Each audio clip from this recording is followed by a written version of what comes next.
Guys, tara samahan niyo ako. Meron kami na-discover dito lang to sa may Sangandaan, Mabini, Caloocan.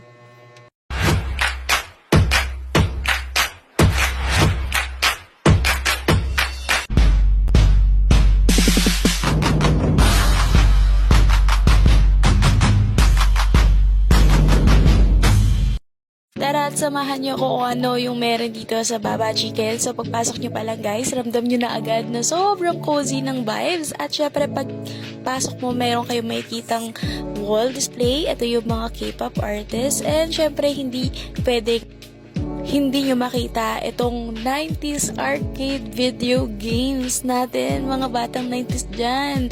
Kaway-kaway. Ito rin yung dahilan kung bakit ako na-attract dito sa restaurant na to. Kasi nakita ko na may arcade sila. And alam nyo ba guys, na piso pa rin ang ihuhulog nyo dito. Unlike sa mga arcade, ngayon sa mga mall, medyo mahal na talaga. So dito mas natuwa ako kasi na-enjoy namin yung 20 pesos na nahulog namin dito. Habang nilalaro mo to is nag-reminisce ka ng mga memories mo nung bata ka pa. Yung mga panahong paglabas mo ng bahay ninyo, didiretso na kayo dito, nung wala pang computer, ganyan. So, yung mga kalaro mo, magkasundo kayo, lagi kayo magkalaban, gamit yung video games na to. So, nakakatuwa lang kasi this year may mga ganitong video games or arcade pa din na gumagana and nakakita ng mga millennial and mga Gen Z ngayon. Ang sarap lang i-appreciate guys. So, ang dami kong sinasabi about this. Super memorable lang talaga. At ayan na, dumating na yung order namin. Ito ay yung barkada na for 3 packs. Pero dahil dalawa lang kami, ito na lang din yung order namin. Parang mukhang sulit kasi. And ito ay yung kimchi rice with fried chicken na parmesan. Boneless yan guys ha.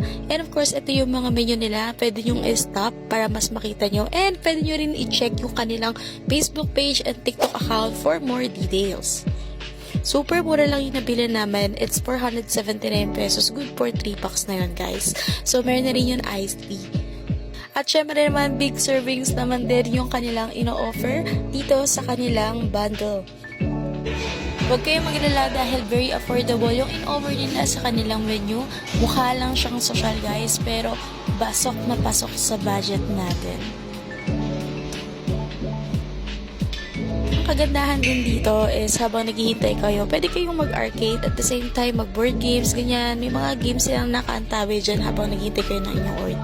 Bukod doon ay fresh nila yung lulutuin and hindi siya talaga yung naka-stock na fried chicken as is na niluto nila yun from the scratch. Masarap yung kimchi rice nila. Ramdam na ramdam mo talaga yung kimchi rice. Kasi malalasahan mo talaga yung spicy. And syempre yung touch ng kimchi na merong seaweed, ganyan. Masarap din yung pagkakaluto nila ng egg. And of course, syempre yung kanilang chicken. Very crunchy guys and juicy and boneless pa. So sobrang sarap din. Kaya kung naghahanap kayo ng iba pang lugar dito sa Caloocan, check this out guys. Itong Baba Chicken. Sobrang lapit lang nito sa SM Sangandaan. May kita nyo siya agad guys dahil super cute tong kanilang ambience sa labas.